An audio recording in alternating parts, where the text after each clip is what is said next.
gentlemen, may I please have your attention? Please have your tickets in hand before you board the plane. Thank you.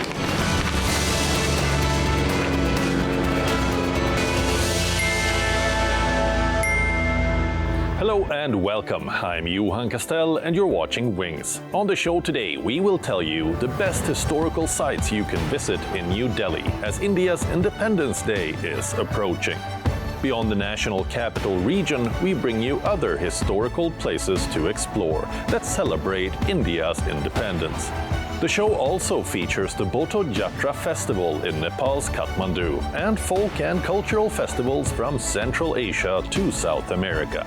Let's start.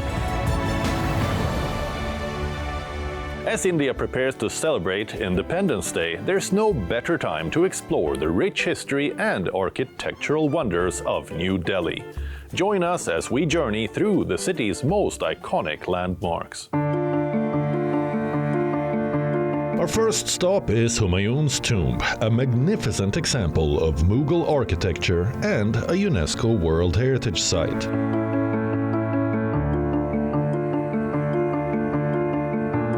Built in 1570, this tomb was commissioned by Humayun's wife, Empress Begum. Its stunning Persian-style gardens and intricate design influenced many later Mughal structures, including the Taj Mahal. Located at the entrance to the World Heritage Site is the Humayun Tomb World Heritage Site Museum that serves as a bridge between Nizamuddin, Sundar Nursery and Humayun's tomb, which has been on the World Heritage List since 1993. The museum was developed by the Aga Khan Trust for Culture in partnership with the Archaeological Survey of India and displays over 500 never-before-seen artifacts, including Mughal miniatures, manuscripts, coins, and contemporary art.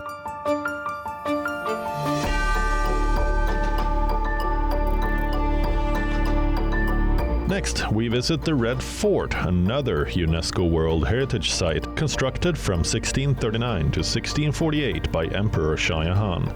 The Red Fort symbolizes India's rich history and is the center of Mughal power. Every year on Independence Day, the Prime Minister hoists the national flag here, marking the importance of this historic fort in our nation's history.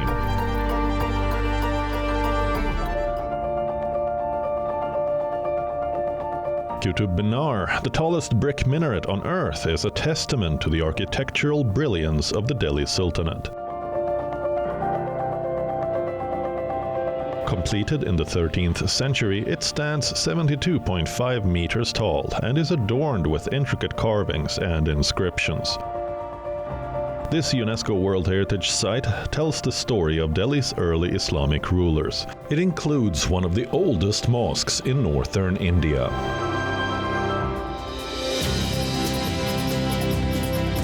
India Gate, a war memorial dedicated to the soldiers who died in World War I, is a site of national pride and remembrance.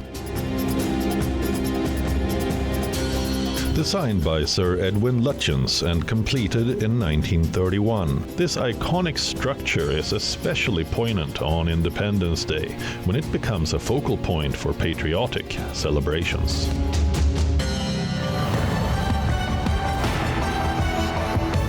Our final stop is Jantar Mantar, an astronomical marvel Maharaja Jai Singh II built in 1724. This collection of architectural astronomical instruments was designed to measure the heavens and predict celestial events. It reflects India's advanced understanding of astronomy and the scientific spirit of its people.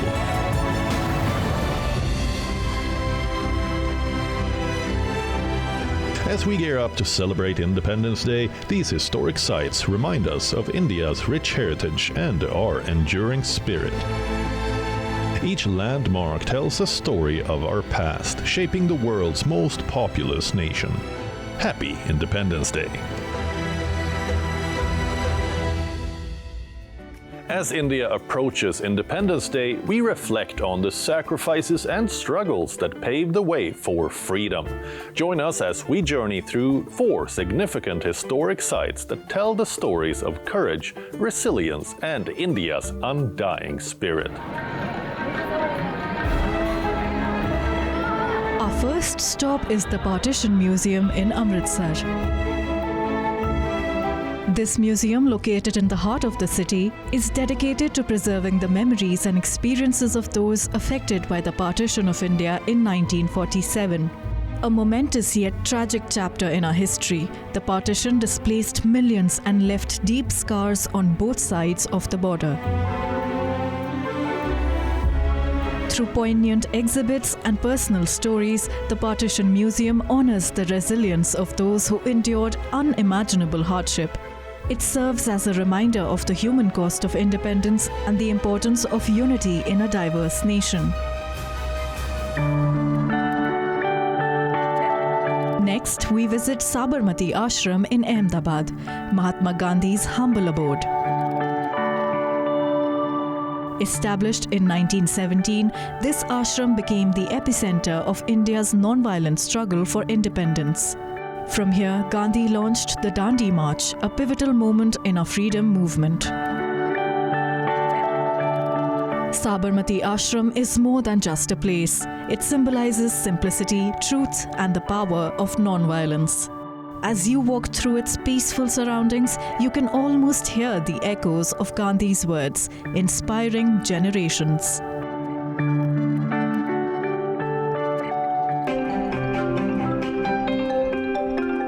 Our next destination is the Andaman Cellular Jail, a dark chapter in India's struggle for freedom. Built by the British in 1906, this jail was used to imprison countless freedom fighters who were subjected to inhumane conditions and torture. Known as Kala Pani or Black Water, the cellular jail stands as a stark reminder of the sacrifices made by India's freedom fighters. Despite the severe hardships, their spirits remained unbroken, and their bravery inspires us today. Visiting the cellular jail is a humbling experience, a chance to honor the countless lives that were dedicated to the cause of freedom. Their courage and determination are the very foundations of our independent India.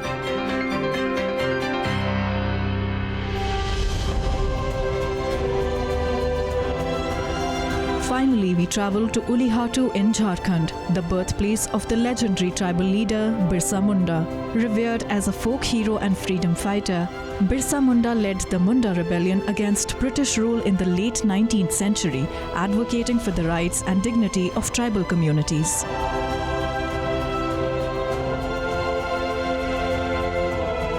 Birsa Munda's struggle against the exploitation of his people and his call for Ulgulan or rebellion made him a symbol of resistance and resilience.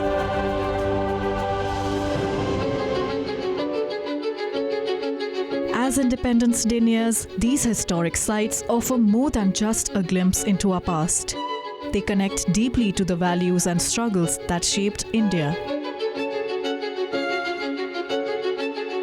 Let us remember and honor the sacrifices that brought freedom and continue to uphold the ideals of unity, peace, and resilience. Let's move to Nepal's capital, Kathmandu, where the legendary Boto Jatra festival ended. We take you on a journey to discover how this centuries-old tradition brings different communities together and keeps Nepal's rich heritage alive.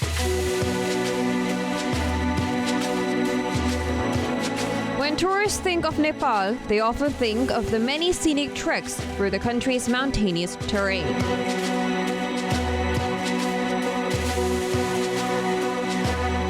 This is the home of the world's tallest peak. Many cliffs are tall enough to touch the clouds. But people don't know that the heart of its cultural richness beats in Kathmandu, the capital of Nepal.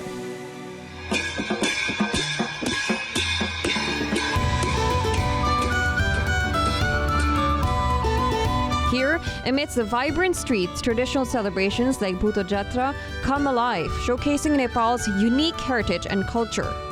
Bhuto Jatra brings together people from diverse backgrounds, reflecting the country's blend of Hindu and Buddhist practices. Also known as the Rato Machindranath Chariot Festival, Bhuto Jatra concluded on 4th of August. This marks the end of 1 month of celebration in Kathmandu, Valley of Nepal. The end of Bhuto Jatra also shows the legendary jewel-studded vest known as the Bhuto that remains unclaimed. On the last day of celebration, the public saw the Bhuto vest embellished with precious jewels and pearls. This festival symbolizes a rich tradition. It's a month devoted to the rain god of Nepal, Rato Machindranath. People believe that attending this festival brings blessings and protection from hardships.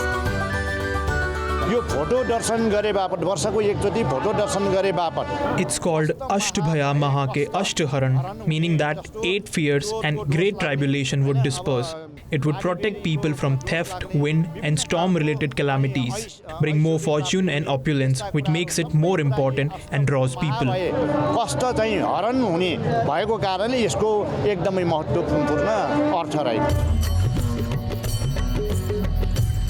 Bhuto Jatra is more than a festival. It celebrates Nepal's living heritage. As the festival ends, the quest for the Bhuto's rightful owner continues, keeping this treasured tradition alive. There are more vibrant festive celebrations around the world annually than days on a calendar. In our next story, we examine a few festive events honoring culture, art, and tradition from Central Asia to South America. This is the beautiful Izikal Lake in Kyrgyzstan. Recently, it came alive with the energetic celebration of the Salburun festival.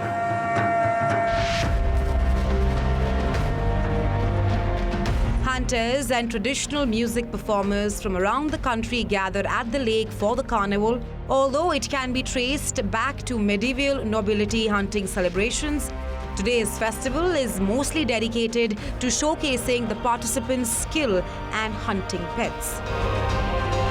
Salburun is a Kyrgyz name for ancient way of hunting. This way of hunting consists of 3 parts: eagle hunting with birds of prey, Taigan dogs, it's fast dogs that go for hunting with Kyrgyz, and archery.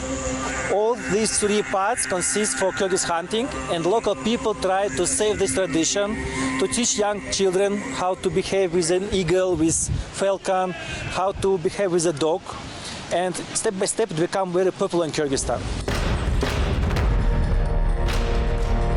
For many, the Salburun festival also offers a chance to learn about Kyrgyz culture. Visitors sported custom-made traditional headwear and reveled in folk music, making for a memorable extravaganza.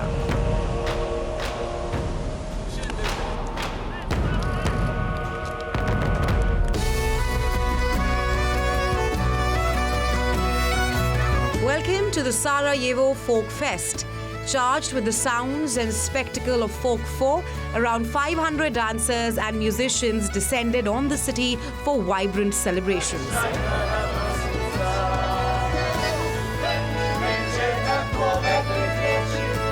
Performers were seen dressed in colorful traditional garb for events across the city. The lineup included daily concerts, exhibits, theatre performances, movie screenings and other activities, often rooted in the culture of Bosnia and the wider region. One event highlight was a massive joint procession and a final performance in the Ottoman-era Old Town. The parade was engaging and involved the audience, who clapped to the sound of their songs. The city's tourism board has been dedicated to attracting more tourists and keeping them entertained with such celebrations.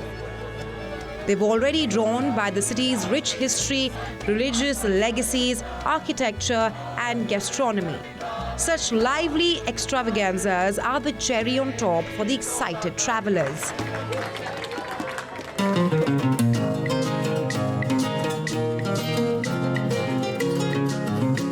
Now let's let's fly to Bolivia, where the Day of Mother Earth was celebrated. In the city of La Paz, indigenous Bolivians gathered on a mountain summit to honor Pachamama, the goddess of the earth and fertility. Devotees climbed to higher altitudes and burned ritual tables and animal fat, colored paper and sweets, all to thank goddess Pachamama. Pachamama is the highest divinity of the Aymara and Quechua people, the protector goddess of all material things. The tradition extends from the north of Argentina and Chile through Peru and Bolivia. It is celebrated with offerings that can include uncommon items like sheep fetuses and even live animals. August is chosen for the festival because this is when the first agricultural season ends in the Andean world. According to indigenous communities, this is when Mother Earth symbolically opens her mouth in hopes of being revered with offerings. The ceremonies can be observed throughout the month, celebrating the goddess and seeking her blessings.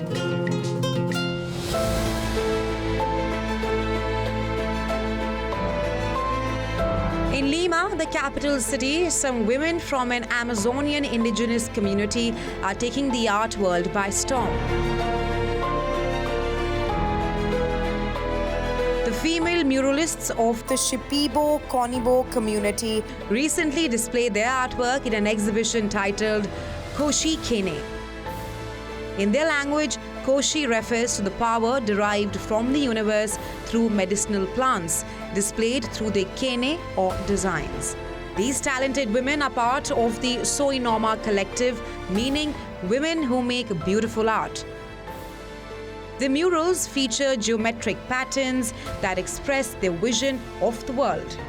With motifs seen in the traditional embroidery and pottery, with their stunning artistic skills, these women aim to express their individuality and share and preserve their community's indigenous culture and traditions.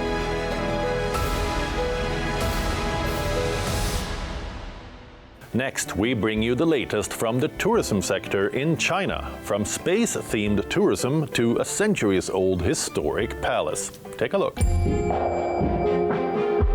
Sitting among the stars or walking on red Martian land sounds exciting. In China's Jinkang city, space-themed tourism is becoming increasingly popular. Located in the vast Gobi Desert, the Mars Simulation Survival Experience Center attracts scores of tourists, accentuated by the Mars-like outdoor scenery. The center includes 9 modules, including the main control cabin, biological cabin, and medical cabin. In the biological cabin, tourists can observe how vegetables are grown on Mars and relish various space foods. The center also allows tourists who dream of space exploration to participate in different astronaut training programs, such as rotating training.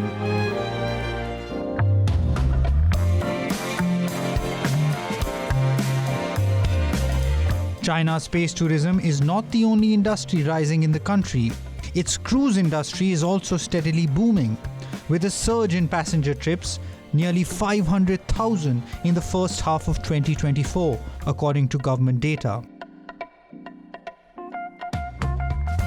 In the period between January to June this year, 23 cruise ships operated 206 voyages, hosting nearly 500,000 passengers. In the first quarter alone this year, cruise passenger trips exceeded 190,000, crossing the total of 107,000 trips recorded for all of year 2023. With a coastline stretching 18,000 kilometers, China boasts steadily improving port infrastructure, abundant tourism resources, and the rapid growth of the service industry. In May this year, it also implemented a policy allowing a visa-free entry of foreign tourist groups aboard cruise ships via all cruise ship ports along the country's coastline. The tourist law also owes to more advanced ships boasting more room and attractive sailing routes, including Japan and South Korea.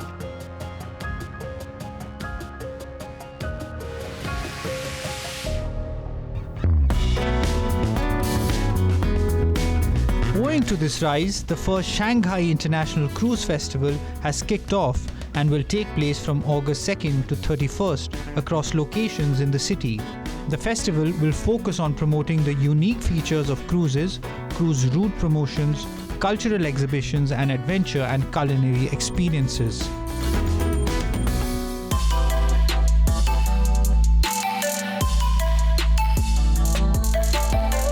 Let's now fly to China's eastern city of Nankan. The Wanshu Palace opened to the public after renovations and has a dazzling new look. Built in 312 AD, the palace is a famous Taoist temple that sits at the heart of the city's historical and cultural block. The block was a vibrant and bustling commercial hub, a major commercial center in the region during the Ming and Qing dynasties. Today, the block maintains its historic charm with a touch of modernity. While preserving its original layout, historical relics, and ancient residences, visitors can savor local foods and watch traditional performances with plenty of restaurants and cultural entertainment options.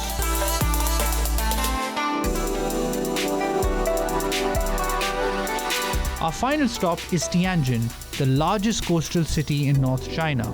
It attracts both domestic and international visitors because of its unique array of attractions.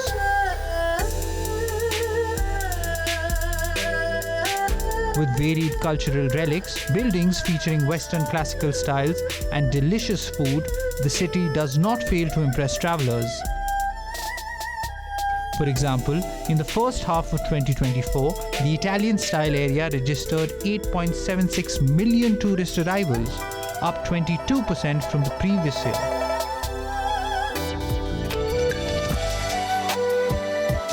So if you enjoy all things cultural and quirky or cruise travel, you can pick any of these exciting destinations in China for a memorable time.